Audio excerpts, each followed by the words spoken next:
예루살렘에 가면 바울이 환난당하게 될 것이라며 여러 교회의 성도들이 만류했지만 바울은 주 예수께 받은 사명, 곧 하나님의 은혜의 복음을 증언하는 일을 마치려 하면은 나의 생명조차 조금도 귀한 것으로 여기지 아니하노라. 나는 주 예수의 이름을 위하여 결박당할 뿐만 아니라 예루살렘에서 죽을 것도 각오하였노라며 예루살렘으로 향합니다. 바울은 예루살렘 교회를 방문하여 하나님께서 이방인들에게 행하신 구원의 역사를 증언합니다. 교회는 바울의 증언으로 큰 은혜를 받아 하나님께 영광을 돌립니다. 그렇지만 교회는 바울이 강경한 율법주의자들에 의해 봉변을 당하게 될까봐 걱정이 되었습니다.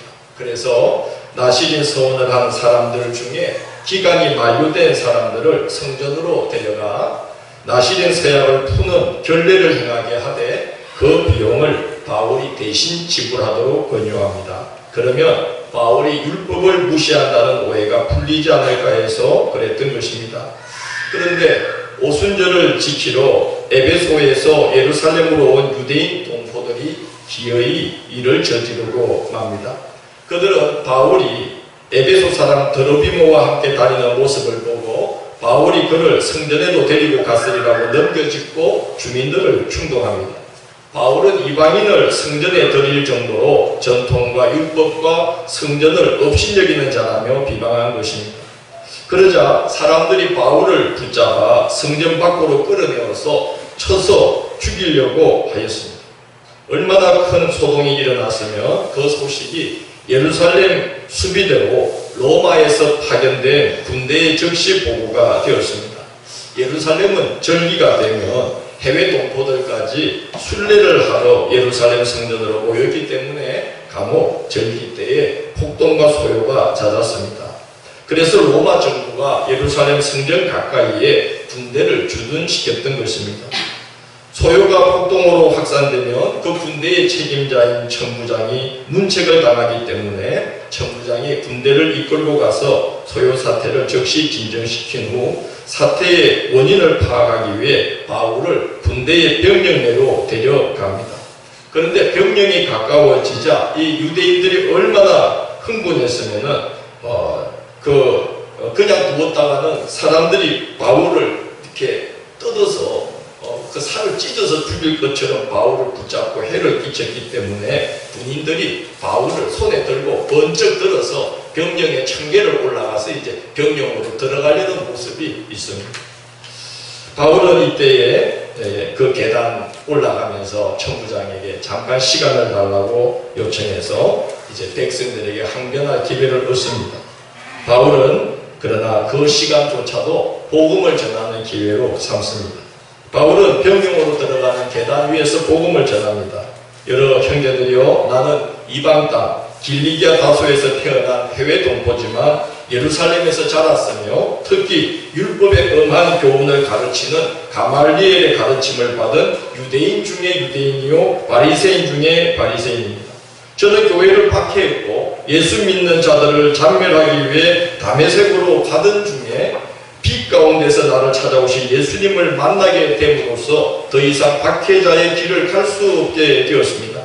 예루살렘으로 돌아와서 나에게 일어난 일을 놓고 기도하던 중에 예수께서 다시 나타나셔서 내가 할 일을 지시해 주시기를 속히 예루살렘에서 나가라. 그들은 네가 나에 대해 증언하는 말을 듣지 않을 것이니 예루살렘을 떠나 멀리 이방인에게로 가서 복음을 전하라고 하였습니다. 라고 여기까지 복음을 전하자 유대인들이 이런 자는 세상에 살려주면 안 되니 없애버리자며 난리가 났습니다. 천부장이 급히 바울을 영내로 데리고 들어갑니다. 아무리 생각해도 이것은 로마의 법으로 다스릴 문제가 아니라 유대의 종교와 관련된 문제 같아서 일의 자초지종을 알고자 그 다음날 제사장들과 공회원들을 소집하여 바울을 그들 앞에 세우고 변정을 하게 합니다. 천부장이 바울을 이제 영내로 호송하던 중에 어제 청계에서 바울과 이야기를 나누는 중에 바울이 로마의 시민권자라는 것을 알게 되었기 때문에 정당한 법적 절차를 밟게 하려고 그런 자리를 마련한 것입니다. 그런데 바울은 어제 소요사 때도 그랬던 것처럼 이제 그런 상황, 공회 앞에서 자기를 변정할 상황까지도 복음을 전하는 기회로 삼는 걸 볼 수 있습니다. 형제들이여, 나는 죽은 자의 소망 곧 부활로 말미암아 내가 신문을 받게 되었노라며 복음을 전합니다. 그러자 공회원들이 바리새인과 사두개인 두 패로 나뉘어서 싸움이 붙게 되었습니다. 지금 이제는 바울을 신문하는 것은 둘째 문제고, 바울이 말한 내가 죽은 자의 그 부활, 이 소망 때문에 내가 이 고통을 받습니다 그랬더니, 바리새인들은 부활을 주장하는 자들이요 사두개인들은 부활을 믿지 않는 자들이기 때문에 서로 공회에서 이제 바울은 뒷전이고 서로 부활이 있다 없다를 놓고 바리새인과 사두개인들이 싸움이 붙게 되었습니다. 얼마나 격렬한 논쟁이 붙었는지 바리새인은 바울을 붙잡고 자기 쪽으로 끌어들이려고 하고, 사두개인들은 모여가지고 바울을 붙잡고 자기 쪽으로 끌어들이려고 했습니다. 그냥 두면 바울의 몸이 찢겨질 지경이 되었습니다. 실제로 그랬던 것이 같습니다. 그러다가는 시민권자인 바울이 다치면 천부장이 문책을 당하기 때문에 천부장이 군인들에게 명하여서 바울을 다시 영내로 데리고 들어갑니다. 바울은 병영의 구치소에 다시 수감되었습니다. 이틀 전에는 거반 죽을 정도로 사람에게 문매를 맞았고, 오늘은 몸이 찢길 정도로 고통을 당했습니다. 로마 군대의 출동으로 다행히 목숨은 건졌지만 바울은 미결수 상태의 죄수가 되어 아무것도 할 수 없는 처지가 되었습니다. 아무것도 할 수 없는 상황이 된 것입니다. 얼마나 불안하고 착잡했겠습니까? 그런데 그날 밤 바울은 놀라운 경험을 합니다. 주님이 바울과 함께 해 주시려고 그 병령의 구치소까지 찾아오신 거예요. 마치 곁에 서 계신 것처럼 바울을 가까이 하시며 위로하시고 소망을 불어넣어 주십니다. 담대하라. 내가 예루살렘에서 나의 일을 증언한 것 같이 로마에서도 증언하여야 하리라고 말씀을 합니다. 우리가 좋을 때만, 형통할 때만이 아니라 힘들고 낙심이 되어서 하나님의 존재하심보다는 하나님의 부재하심이 더 강하게 느껴질 수밖에 없는 그런 때에도 우리가 하나님을 갈망하면 하나님은 자기 존재를 드러내시며 우리를 그 어려운 상황 가운데로 찾아와 주십니다. 지난 주간에 욥기를 묵상하며 지냈습니다. 욥은 하나님의 부재를 느낄 수밖에 없는 그런 상황에서도 끊임없이 하나님을 갈망합니다. 내가 어찌하면 하나님을 발견하고 그의 처소에 나아가랴. 그런데 내가 앞으로 가도 그가 아니 계시고 뒤로 가도 보이지 아니하며 그가 왼쪽에서 일하시나 내가 만날 수 없고 그가 오른쪽으로 돌이키시나 배울 수 없구나. 그러나 내가 가는 길을 그가 아시나니 그가 나를 단련하신 후에는 내가 순금같이 되어 나오리라고 고백합니다. 하나님의 존재보다는 하나님의 부재를 더 강하게 느낄 수밖에 없는 상황에서 그래도 욥은 하나님을 바라보며 인내합니다. 제가 욥기를 읽으면서 이번 주간에 놀란 건 욥의 입에 하나님이라는 단어가 끊임없이 붙어 있는 겁니다. 하나님을 믿을 수 없는 상황에서 욥은 끊임없이 그 입술에 하나님 이야기합니다. 친구들과 세 차례에 걸친 논박을 할 때에도 친구들은 그 욥을 향해서 하나님을 차라리 저주하고 죽어라. 너 같은 인간이 무슨 희망이 있겠느냐. 그래도 욥은 끊임없이 하나님의 이름을 이야기하면서 항변을 합니다.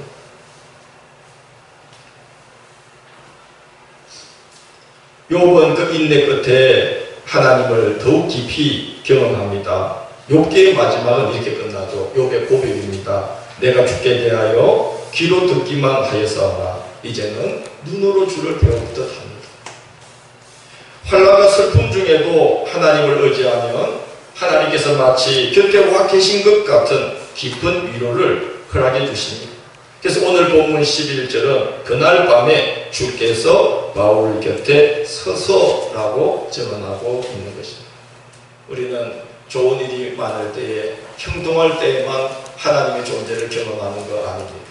어려울 때에, 낙담할 때에, 답답한 상황에 있을 때, 슬픔 가운데 있을 때에 우리가 주님을 바라보면 주님은 그런 자리까지도 찾아와 주신다는 것을 우리는 경험하며 살지 않습니까? 어떤 경우에는 하나님께서 말씀 한 줄로, 우리가 답답하고 착잡한 상황에 있을 때에 하나님을 갈망하면 하나님께서 말씀 한 줄로도 우리 곁에 서신 것처럼 우리를 붙들어 주실 때가 있습니다. 제가 첫 목회 때, 그때는 대부분 목사님들이 오토바이를 타고 다녔어요. 하루는 오토바이를 타고 아내와 함께 태백 시내로 가서 여기 계신 우리 장로님 권사님, 장인 장로님 댁에서 쉬고 있었어요. 그때는 사업을 하고 계셨고 젊으신 편이라 지금 생각해 보니까 제 나이였어요. 그때 지금 제 나이입니다. 딱 보니까 사업도 하고 그때 상황이 좋을 때라 일주일에 한 번 월요일 날 시내 나가서 우리 아버님 어머님 댁에서 쉬는 게 그렇게 낙이 되었어요. 그럼 저희들을 태우고 자주 드라이브를 하면서 뭐 이것저것 맛있는 것도 사주시고 그랬습니다. 하루는 월요일 날 또 가서 쉬고 있는데 근사한 세단 한 대가 우리 아버님 댁 앞에 탁 서는 거예요. 지금 기억이 아마 그게 기아 포텐셜이라는 차로 기억이 됩니다. 아주 제일 좋은 차입니다. 보니까 왜 젊은 친구가, 저만한 또래의 친구가 운전석에 탁 앉아있고 그 뒤에 우리 장모님 연배의 분이 앉아있어요. 보니까 장모님 친구분이세요. 그래가지고 다 나오라고, 우리 사위라고, 사위가 오늘 맛있는 거 사준다 그러죠. 삼척 건덕 가서 회나 먹자고 다 나오라고. 저보고도 가자는 거예요.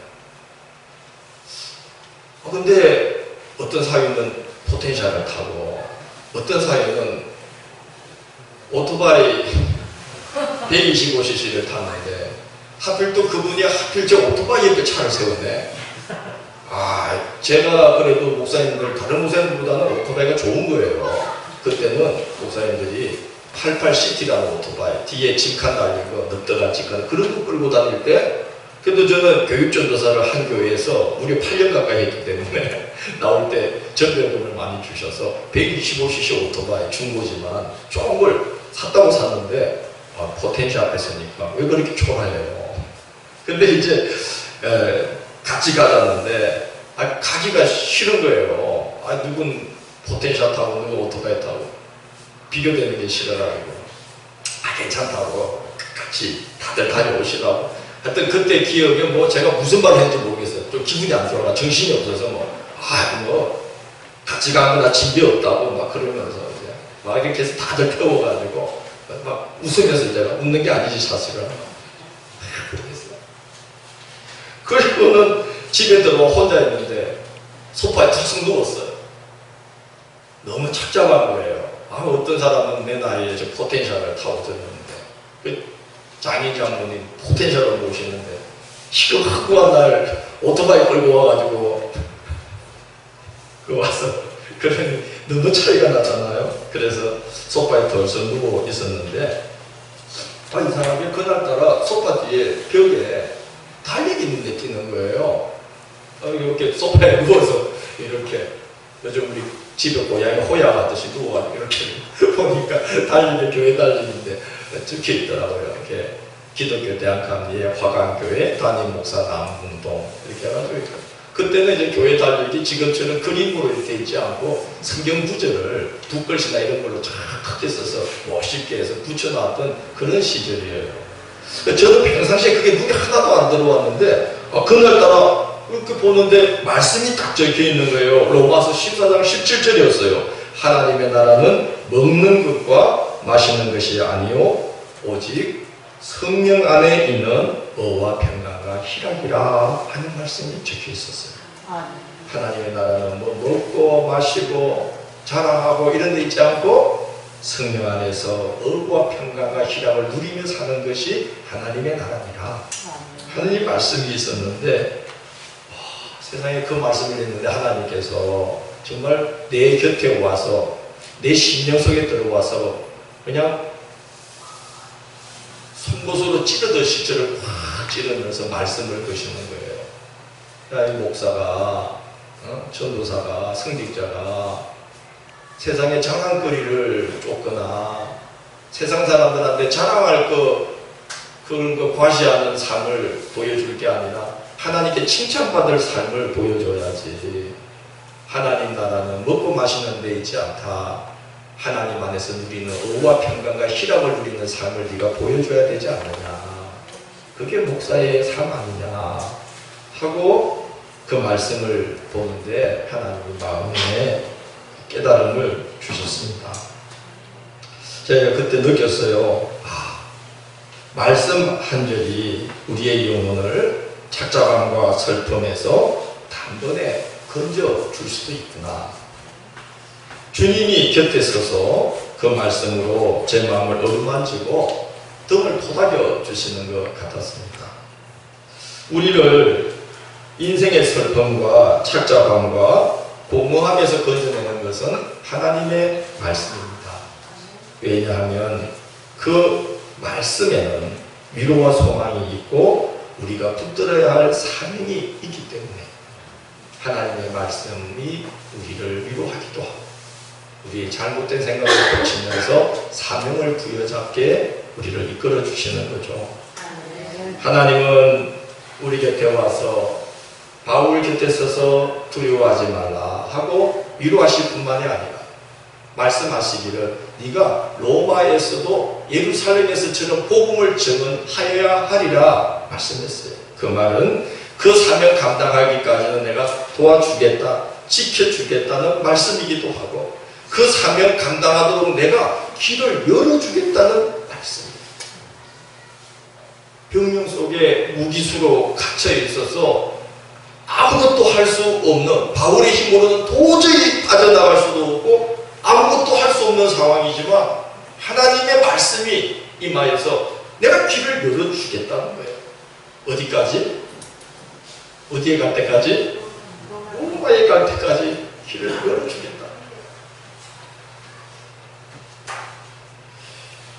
우리가 하나님의 말씀을 부여잡고 하나님의 말씀으로 우리를 위로하시고 또 우리에게 사명을 불러일으킬 때 우리는 사명을 붙들 수 있게 되고 사명을 붙들 때에 힘을 얻습니다.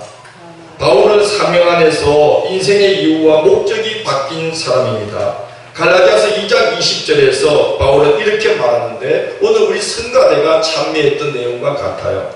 내가 그리스도와 함께 십자가에 못 박혔나니 그런즉 이제는 내가 사는 것이 아니요 오직 내 안에 그리스도께서 사시는 것이라.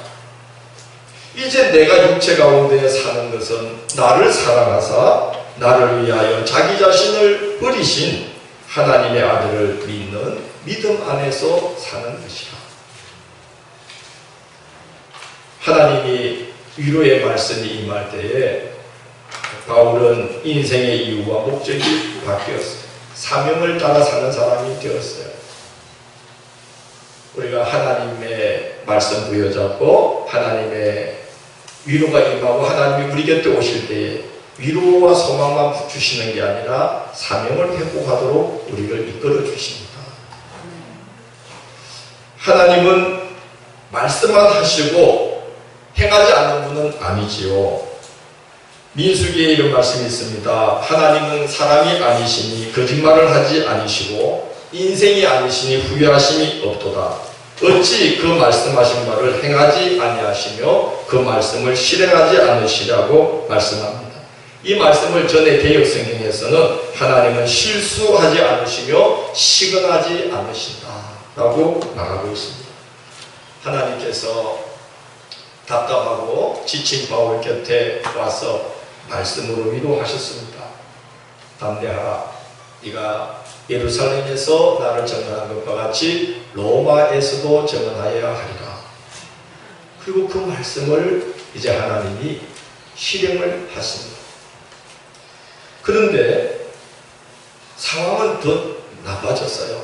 하루가 지났습니다. 그 다음날 주님의 위로가 있은 그 다음날 바울을 죽이기 전에는 먹지도 마시지도 않겠다는 그 동맹을 맺은 자 40명이 결성이 되었어요. 바울 암살단이 조직된 겁니다. 그들은 바울을 유인할 방법, 바울을 죽일 장소, 바울을 죽일 시간까지 다 치밀하게 짭니다. 그 바울이 어떻게 살아남을 수 있겠어요? 대제사장과 장로들로 하여금 천부장에게 요청해서 바울을 다시 공회에 세우게 하려고 합니다. 그래서 바울이 병영에서 나오는 대로 기회를 봐서 죽이려고 그랬던 것입니다. 그러나 바울의 생질이 그 소식을 알게 되는 바람에 그 소식이 천부장에게 전달되고 또 자신이 관할하는 그 지역에서 로마 시민권자가 불미스러운 일을 당할까봐 천부장 루시아는 바울을 총독이 있는 가이사라고 호송하기로 작정하고 그 밤에 그 소식을 들은 그 밤에 바로 바울을 가이사라고 호송합니다. 그런데 오늘 말씀해 보니까 얼마나 많은 군인들을 붙이는지 여러분이 한번 보셔요. 보병이 몇 명이죠? 200명. 기병이 몇 명이에요? 70명. 창병이 몇 명이에요? 모두 몇 명이에요? 여러분, 지금 예루살렘 수비대 병력의 절반을 이 루시아가 바울을 가이사라까지 호송하는 사람으로 붙여서 바울을 호송하는 것을 볼 수 있습니다. 바울이 자기 생명을 지키려고 사람을 산들 몇 명이나 살 수 있겠습니까? 근데 바울을 하나님이 안전하게 지키려고 이제 그 암살단에서 보호하려고 루시아의 마음, 천부장 루시아의 마음을 움직여서 476명의 정예 군인을 붙여서 바울을 지금 이제 호송을 하게 되는 겁니다. 31절에서 33절 한번 같이 읽어볼까요? 읽습니다. 보병이 명을 받은 대로 밤에 바울을 데리고 안디바데에 이르러 이튿날 기병으로 바울을 호송하게 하고 영내로 돌아다니라. 그들이 가이사라로 들어가서 편지를 총독에게 드리고 바울을 그 앞에 세우니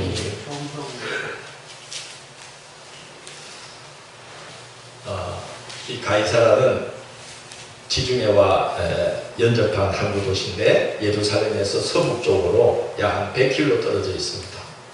그리고 그 중간에 예루살렘에서 약 50km 떨어진 곳에 헤롯 대왕이 자기 아버지 헤롯 안티파스를 기념하기 위해서 안티파스의 도시라는 이름으로 안티바들이라는 도시를 건설했어요. 근데 거기까지 밤에 보병과 기병과 창병이 호위하는 중에 왜냐하면 암살단이 추적을 할까봐 급히 빠른 속도로 바울을 짐승에 태워서 바울이 잘 걷지 못하니까 군인만큼 급히 그 밤에 추격을 따돌리면서 안디바드리까지 갔어요. 그리고 거기서는 이제 더 따라올 수 없다고 생각을 판단을 하고 보병과 창병은 다시 예루살렘으로 돌려보내고 70명의 기병이 바울을 태우고 빠른 속도로 50km 달려서 지금 가이사라 총독 벨릭스가 있는 총독의 관주로 바울을 보냈다는 겁니다. 하나님의 일하심이 놀랍지 않습니까? 사람이 보기에는 미결수 신분이지만 하나님은 그보다 더 안전할 수 없는 방법으로 바울을 보호하고 계십니다. 그리고 바로 그 길이 이제 바울이 비록 제수의 신분이지만 로마로 가장 안전하게 로마로 가는 걸음이 시작되는 것이 바로 오늘 본문입니다. 저는 하나님의 일하심이 참 놀랍다는 생각이 듭니다. 하나님의 위로, 하나님의 소망으로 인내하면서 하나님께 받은 사명으로 사는 자의 걸음을 하나님이 이와 같이 도우신다는 것을 저희는 믿습니다. 우리 인생 여정과 신앙 여정에도 그와 같은 하나님의 보호하심과 인도하심이 있도록 어렵고 답답하고 힘든 중에도 하나님을 바라보시며 사명 붙들고 살아가는 한 주간이 되기를 원합니다.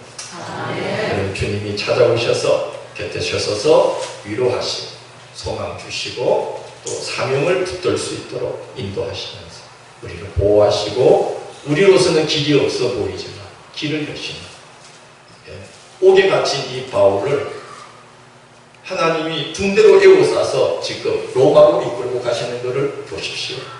그런 놀라운 주의 손길이 이 한 주간 저와 여러분에게 함께하기를 축원합니다. 아멘.